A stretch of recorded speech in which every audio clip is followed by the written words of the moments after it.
respect that I have for this, and the fact that I had assumed that I was going to be filmed. I'm like, I don't want anybody commenting. Like, excuse me, sir, it was on the other corner. I actually made some notes.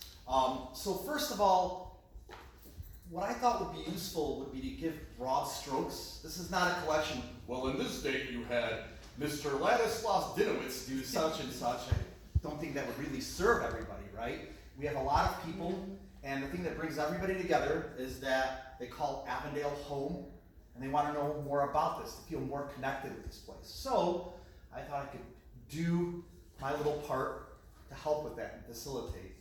So first off, question is, who are you, right?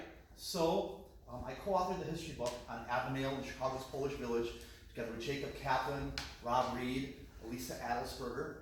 You guys had mentioned earlier the Avondale restaurant crawl. So one of the things I'm very proud of, I used to be the executive director for the local Chamber of Commerce.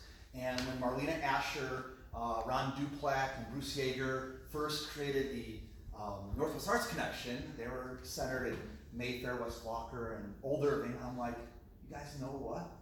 The first thing we could do, you guys have good relationships with the owner of Chief O'Neill's. I have good relationships to all these folks. Let's make the Avondale restaurant crawl. And it was like, let's do it. And so I get to say, like, I had a little bit to do with that. Now, of course, I'm in hallowed ground here because we're talking about awesome community activists. Emily Taylor, Liz Mascari, Sabina Shan, Mitch Levin. These folks, like things like A Day in Avondale, that history, that modern history, community organizing, which Chicago's a part of, that's all these folks. And just want to give you guys a little props there.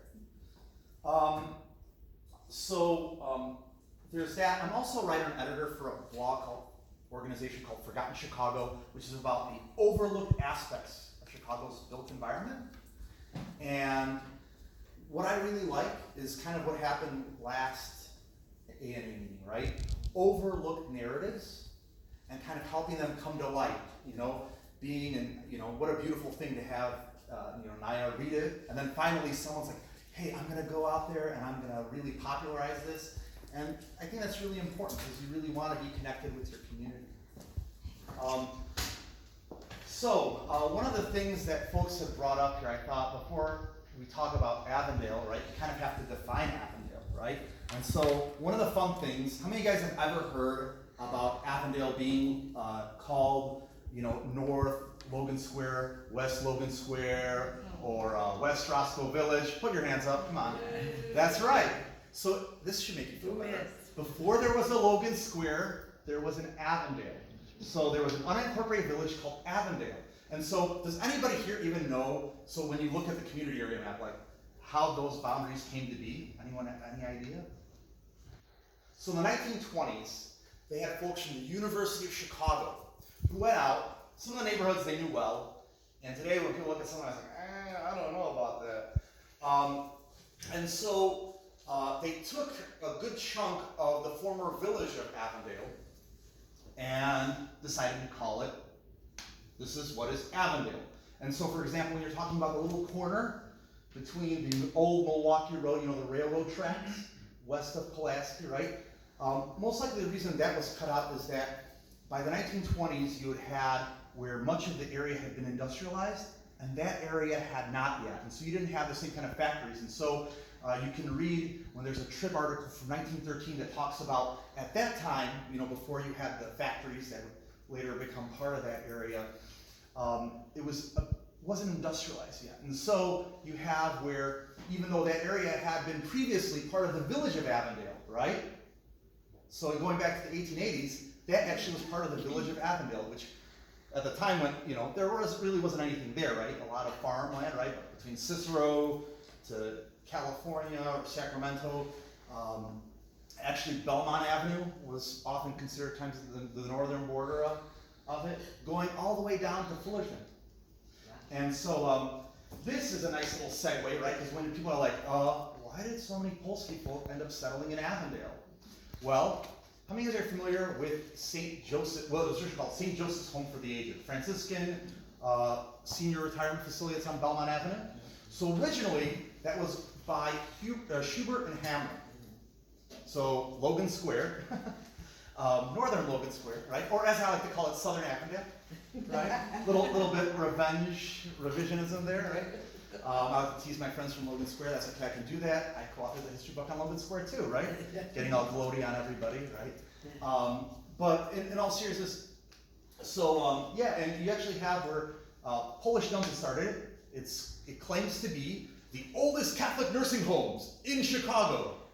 And in the 1880s, late 1880s, 1890s, when it was started, they wrote, "We found a beautiful facility in the village of Avondale," right? And it's right over there by Cos Park. And that was one of the motors for Polish settlement. Another one was Milwaukee Avenue, right? You guys are familiar with Milwaukee Avenue, right? That beautiful route. And so the original, what was called the Polish downtown, was centered around the Polish Triangle, Division, Ashland, Milwaukee Avenue. And so then you had where the cemetery, right outside the city limits, St. Adalbert's.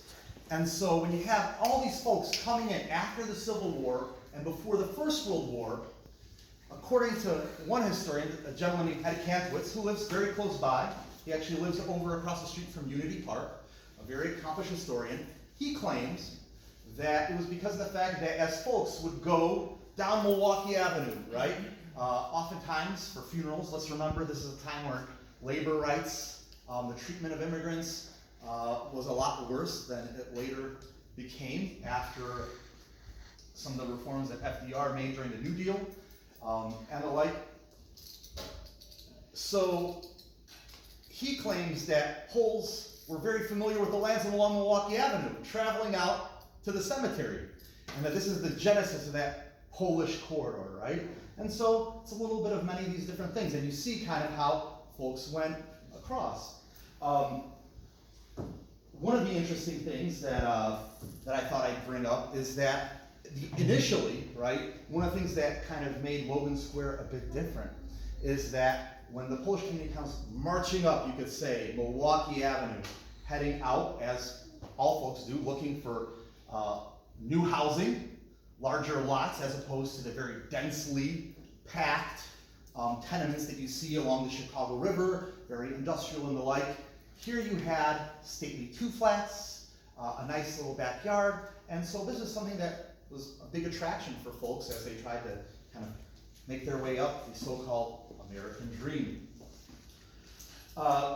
You had where Logan Square continued to be a very heavily Scandinavian and German neighborhood up until the 1920s. And one of the things that you actually read when you read histories of the time is that when the Polish community moved in, you can read Jubilee books which talk about the Polish problem and the like, where they almost talk about these Poles, they stabbed us in the back. How could they? They took our neighborhood from us. And something like this you have with many different people who call their community their home, and when we see that change, they feel a bit betrayed. And so I thought that would be something worth mentioning. With regards to the history of the neighborhood, I thought it would be important to talk about as well this little snippet from the Chicago Tribune in 1913, where they follow Milwaukee Avenue in reverse from the city limits down into the city center. And you have the author, and I quote, "On past Irving Park Boulevard and into Avondale, where the names on the street signs make evident that this is a Polish neighborhood. Ski is the regular terminal, while the trim brick flats and shop buildings and the well-kept, well-paved streets leading off from the avenue declare that these people are well-to-do and enterprising." Oh, that's really nice. "Where Belmont Avenue cuts diagonally across Milwaukee Avenue, there is a big holding of vacant land by a New York man who is waiting to cash in on the movement increment built up by the busy immigration." Does anyone have any idea, by the way, when they're talking about the triangle of land, what they're talking about? Nope. No, guys, where the Shell station is. Oh, the Shell. So one of the interesting things, right, when you're looking at development, right, is you're like, that's kind of weird, right? So everywhere else we see these 1920s developments, right? And then you have this triangle which just seems to be franchise heaven, you know, I don't know what you want to call it, you know, if there's a multinational corporation that have a food outlet, they'll probably try to have it there, right? And so it just led to this kind of interesting development, right? I think one of the things that's also good to talk about is that originally this area, right, was more Polish American than Polish. So it wasn't an area of initial settlement. It wasn't the first area that Poles, they get off the boat, they're like, hey, time to go and make my way and find where St. Hyacinth is. No, that wasn't the case at all.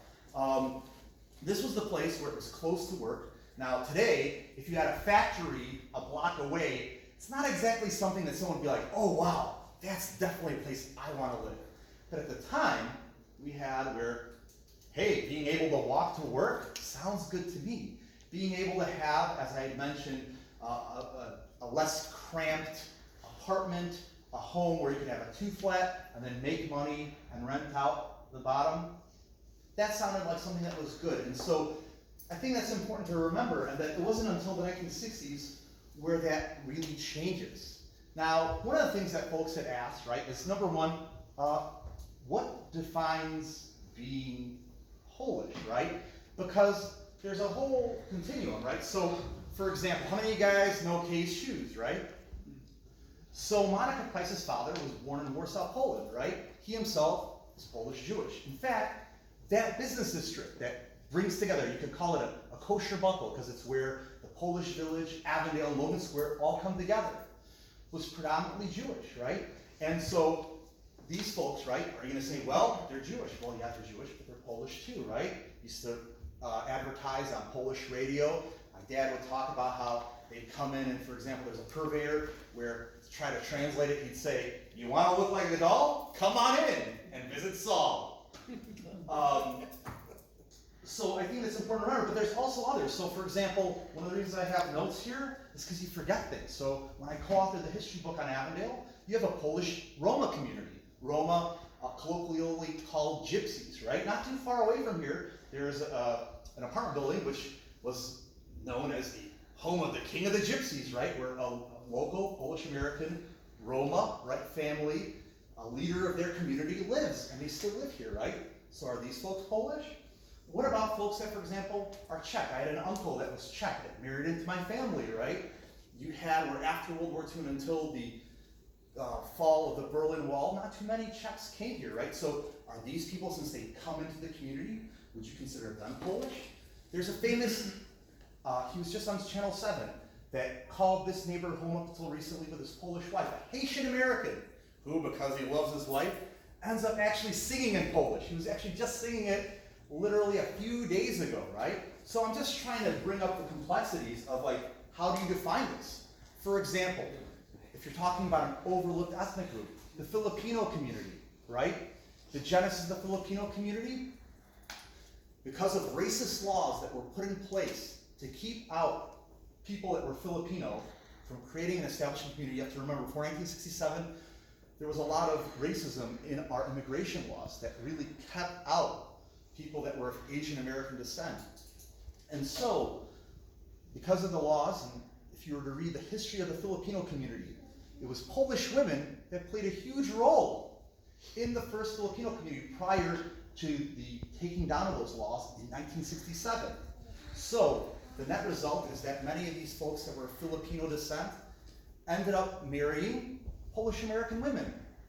And where are you going to live? Well, in a society where we had racist attitudes among a significant portion. Well, oh, that's Mrs. Kozlowski. She's there with that excellent young Filipino man. I will allow her to rent. And so, for example, here at St. Hyacinth, you have a very strong Filipino community. Nini, who's on the parish council, is a dear friend. She always makes Filipino food for the volunteers here at the carnival. The former associate pastor told me how he got to meet the president of the Philippines because of this. And I'm just trying, this long yarn, to put together how these immigrant societies interweave, and it's not something that's easily divided. What does it mean to be Polish or to have that kind of life that you have here? So I'm going to fast forward here into the 1960s, right? And so at this point you have where I had mentioned that this neighborhood was originally kind of more of a Polish-American neighborhood, right? And remember, that doesn't mean that this neighborhood wasn't important. It just wasn't the center of Polish life in Chicago. And so, for example, there's a monument that's just in that little garden of memory. You guys ever seen that little globe, right? There's a monument, and it has World War I there, and has a globe on top. That monument was put in to commemorate almost 500 young men who fought in an army literally responsible for Poland regaining its independence after World War I. One of the 5 areas that they had recruiting offices was where the Orbit building is now, right? And so, in fact, you even had the general of that army literally came here in 1923 to dedicate that monument. It's like, wow, thanks to these guys. So you could even make the argument that without this area, right, you wouldn't have an independent Poland, right? It's a bit of a stretch, but Windy City, right? We're all gabbers. You like a good yarn every now and then. But one of the things that you also have is that after World War II, Poland is a communist society, and over the decades becomes increasingly liberalized. And one of the things that you have is that the communist government was always looking for more capital. They were looking for money. And so this really interesting dynamic happens in this very neighborhood. And you could literally call it a revolving door between the country of Poland and the United States. And what I mean to say is that you had where the Polish government was willing to look the other way, very different than most other states in the Soviet bloc, the Warsaw Pact. So they're like, we want money. So when, let's say, Poles would come here, working, whether it was day laborers or other positions, and then come back to Poland, right? The communist government actually encouraged this phenomenon. This is why I called it a revolving door, where you literally had folks come here, they would work. Why this neighborhood? Because you had an existing network where you cannot know Polish, you cannot know English, and yet function. I don't know how many of you guys remember this, but until the installation of the automated voice system on CTA buses, you literally had where at Central Park, the Milwaukee bus, the bus driver would say in butchered Polish, Jackowo, which is a way to say the Polish village, St. Hyacinth area. And so folks would remark like, boy, in Chicago, because you'd have folks that were either Latinos or folks that were African American, and they'd be literally saying the name of the Polish village in Polish, like, boy, that's such a Polish city that even the bus drivers speak in Polish, right? And so I think that this is just really important to understand. And another shameless plug, I wrote about this in a the Forgotten Chicago blog, Holiday in Avondale. There's also a documentary movie that highlights an interesting part of this, which is called Night on Milwaukee Avenue. And you really have this where it leads to the neighborhood becoming synonymous with Polish Chicago in the minds of 40 million Poles in Poland. Like literally, when they think Chicago, they think, oh yeah, Jackowo. Like whether it's like rock songs or whatever, because you had not just people whose families were here, you had people who came here, that revolving door that I mentioned about. One of the funny stories is that I actually was friends with some international students over at Northeastern Illinois University. And I remember, hanging out, having some brewskis. And as I'm there, I look at their wall, and they have like really, crappy art that they themselves drew to like make fun of it. Like, hey, these are our stick figures, and this is this and this. And above it, they put Art Institute of Jackowo, right? And it's like, yeah, Albany Park is not really that area, but in their minds, this is like, Polish Chicago, and I was drunk on Polish beer, and so that's what that is. But it's also important to remember that this neighborhood was really important, particularly from that point, from the 1960s onward, where this really became where the first steps for Poles in the Chicagoland area happened here. Like this this neighborhood. And this isn't, in a certain sense, unusual. So I talked about neighborhoods of initial settlement.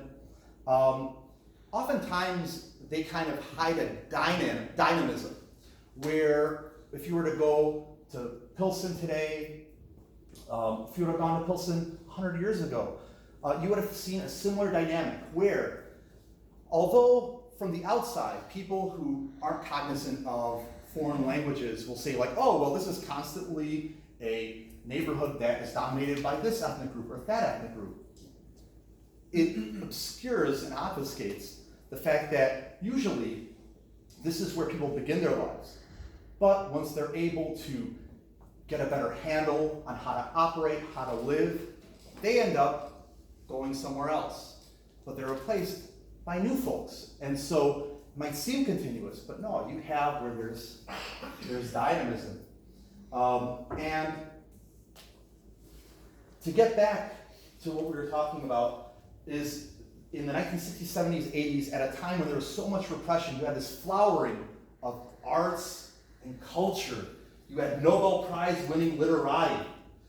You had the most famous singers, performers, actors, and poets of Poland, people that would be the equivalent of like Jimi Hendrix, Janis Joplin, and the like. And they all came here. They lived here, they worked here, they performed here. This was how they learned about the United States and American culture. You also had politicos, opposition figures from Poland, a homegrown opposition movement. You even had one of the most well-known movies in Poland, Sami Swoi. It's like the Polish equivalent of the Blues Brothers, right? Think of it like everybody knows it, right? Because we all hate Illinois Nazis, right? At least I do. I don't know about you guys. It literally was filmed here in this neighborhood. And, so in Poland, if someone's looking at you, because they're like, hey, dude, are you going to pay for me? Their reply to you would be like, hey, wait, do I look like your rich uncle from the United States?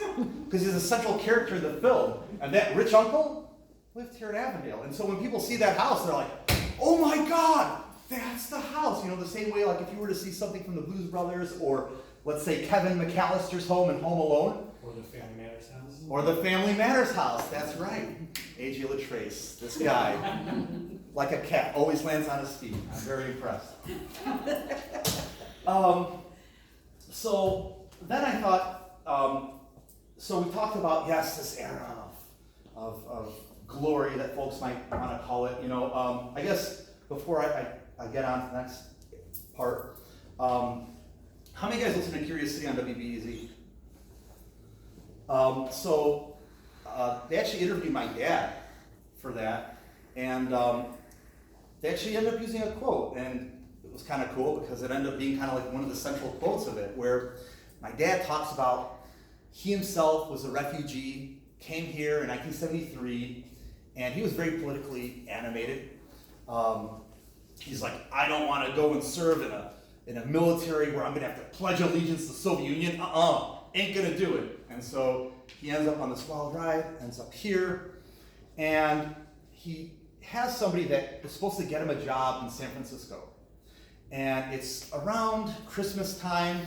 It's actually Christmas Eve. And he is on his way walking to St. Hyacinth, and out of all the corners, he hears people speaking in Polish. He sees the old Polish cute ladies walking to church on their way, for midnight mass. And he's just so overwhelmed. He's like, man, it's so Polish here. And he tells himself, he's like, you know what? I can't take that job if I can go visit any place else. But unless I go back to Poland, I'm only going to live here in Chicago. He's like, that's it, So, then you get the subject of what some would call decline. And, yeah. Totally. I will try to be, I'll try to be, I know, right? Like, oh my God, are we hostages? Right now, I'm kidding. We get kicked out. We actually get kicked out. Don't worry. You can talk to the Polish guy. I will. I'll be like, guys, come on. Trying to push us out. You can tell the Come on, let's talk to the pastor, right? Hold on, all right? So, the real turning point for that was in 2002 to 2004. So there was actually a lawsuit where the alderman at the time, his name was Mike Wojcik, was actually forced out. The city map that came out in the year 2000, that after the 2000 census, pushed it out, which was definitely like people took it as a signal, it's like, oh, we're not really wanting you. The person that became the 30th Ward Alderman was appointed was Ariel Regoyres, by Mayor Richard M. Daley. Also you had, we're going to join the European Union, and so you have where, as it became harder to immigrate to the United States, people are like, why am I gonna go here where I don't have health care, where it's more difficult for me to actually come here? And so I thought that this is actually something that's really important, because I think it's even if it's anecdotal, it's so important. So for example, a friend of mine and my friend Michał that lived here in the neighborhood, after my birthday party that we had at Milano, and most of the time that he lived in the United States, he lived here in this neighborhood. He was someone who's undocumented. He actually had to go back. He's like, there's no future for me. I feel it more and more difficult. And so literally maybe like 3 or 4 days afterwards, he left. I was really happy that I was able to kind of finagle him, like, listen, why don't we go record for StoryCorps, for history's sake, right? And so I'm hopeful that someday it'll happen, right? I had another friend who literally lived with another friend, and he had wanted to stay here, wanted to go to college here after being an international student. What happened? Also, couldn't do this. And this is something that, like, where many of these narratives where folks just, aren't able to do that. I think also one of the things that's just very important is to kind of understand how there is still a life here, a Polish life of the community here. But, when folks talk about, oh, Polish people don't live here, it's the most vulnerable. The people who didn't make it, who still live here in the neighborhood. People who have been day laborers since they came here. And I think that's one of the tragic things that's just important to remember, because these are people that are most in need of resources, and they're also the most overlooked, where there's a palpable feeling of abandonment, both by their own community and people at large. You go to Logan Square Neighborhood Association, you don't have anyone that speaks Polish at all. There is no Polish caseworker. It's not out of malice. They themselves don't have money, as many of our social service agencies have been decimated. But the net result is that, hey, you're not wanted here. People don't really look at them as feel that they are really cared about, because there's this lack of support. People are already skeptical of government because of the history. So I don't know if you guys are familiar, but in 2001, the FBI actually busted where there were Chicago police officers who unfortunately were shaking down the businesses that were here in the district, here along Milwaukee Avenue. And so you have people that already are skeptical to government because of what happened to them. And so I just think it's just something that's really important to really remember. And so, I know, I'm scheduled. I thought it would also, I wanted to bring here, kind of as part of that, so these were actually signs that were along Milwaukee Avenue that were actually taken down. And as you can see here, kind of has the Maniac struggle here on the top. And it really adds in to the palpable feeling that the folks have, where the kind of remnants of that history that was here, a place that was so emotionally significant of it, just that constant kind of erasing that you have. So, for example, my landlady that I grew up with, how many of you guys know Sheriff High School? So she was like literally right over there. So the thing that I remember is when I was like a little kid, she'd tell me, like, to my mom, she'd be like, if any of those kids from Schurz are cutting class and they're making out in the backyard, you go and make sure that you shoo them out, right? Which I thought was kind of funny as a kid. But she had these weird rose-colored glasses, and for her, I was like, why does she have them? Her history is that literally after the Soviet Union invaded Poland, she was put on a boxcar and literally had where her baby, after it died, was just thrown out. And so for these folks, I think it's just really important to remember that. So, that this is their history. So, I guess, just my 2 cents. I think one of the things that To look at what people could do would be to definitely look at with regards to affordable housing here in the neighborhood. That's just my recommendation, as just a humble man. One of the things when I was working with the Greater Avondale Chamber, Fred Shiner, the chief proponent of this, was at the intersection of Belmont Avenue and Kimball Avenue.